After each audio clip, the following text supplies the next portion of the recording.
नमस्कार दोस्तों। आज फिर मैं आपके लिए ज्ञान से भरी एक कहानी लेकर आया हूं।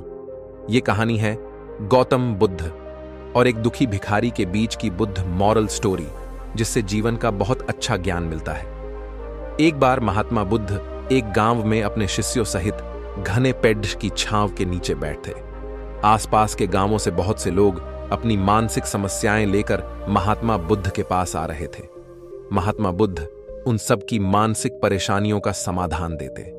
सब लोग खुशी खुशी अपनी समस्याओं का समाधान पाकर वहां से लौट रहे थे।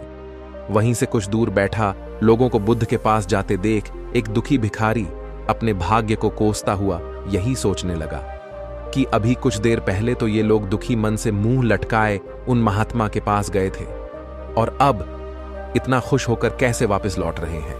आखिर माजरा क्या है, जरा मैं भी जाकर देखूं कि वो महात्मा ऐसा कौन सा खजाना बांट रहा है इन लोगों को। वे इतने प्रसन्न हुए कि उनके चेहरे लाल हो गए। जब वो दुख भिखारी कुछ नजदीक गया तो उसने देखा कि ये महात्मा तो लोगों को प्रवचन देकर लोगों के दुख का निवारण कर रहे हैं। यह देखकर भिखारी के मन में भी तीव्र इच्छा हुई कि क्यों न मैं भी इन महात्मा को अपना दुहक बताऊं, मुझे भी अपने दुख का समाधान अवश्य मिलेगा। बस फिर क्या था। समाधान पाने की लालसा लिए भिखारी महात्मा बुद्ध के सामने पहुंचा और हाथ जोड़कर प्रणाम करते हुए बोला, हे महात्मा बुद्ध, मैं भी लोगों की मदद करना चाहता हूं। मुझे लोगों की मदद करने की बहुत इच्छा है, लेकिन मैं कैसे मदद कर सकता हूं। मैं बहुत गरीब हूं। मेरे पास न तो पैसे हैं और न ही कोई ऐसी चीज जिससे मैं किसी की मदद कर सकूं। मैं कोशिश करने पर भी किसी की मदद नहीं कर सकता। मुझे भगवान ने इतना गरीब क्यों बनाया? हे महात्मा, मुझ पर कुछ कृपा करो। इतना बोलते हुए भिखारी रोने लगा।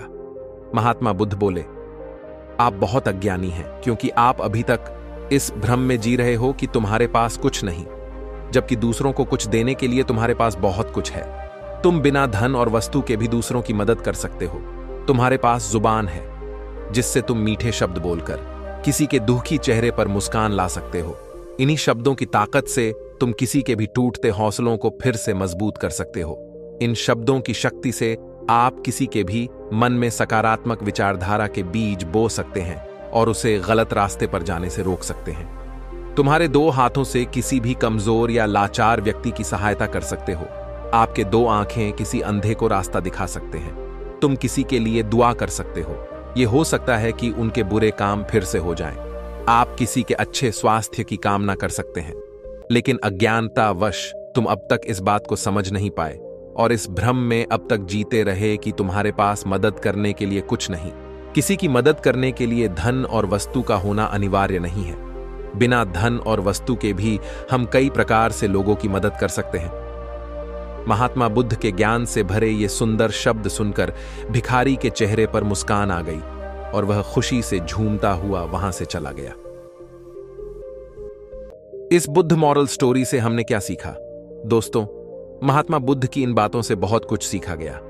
आजकल बहुत से लोग यह सोचकर दुखी होते हैं कि मेरे पास ये नहीं है, बल्कि जो आपके पास है उसी में संतुष्ट रहना सीखें और बिना मतलब के लोगों की मदद करें। इन्हीं से आपको परम सुख की प्राप्ति होगी। तो दोस्तों, ये बुद्ध मॉरल स्टोरी आपको कैसी लगी जरूर बताना।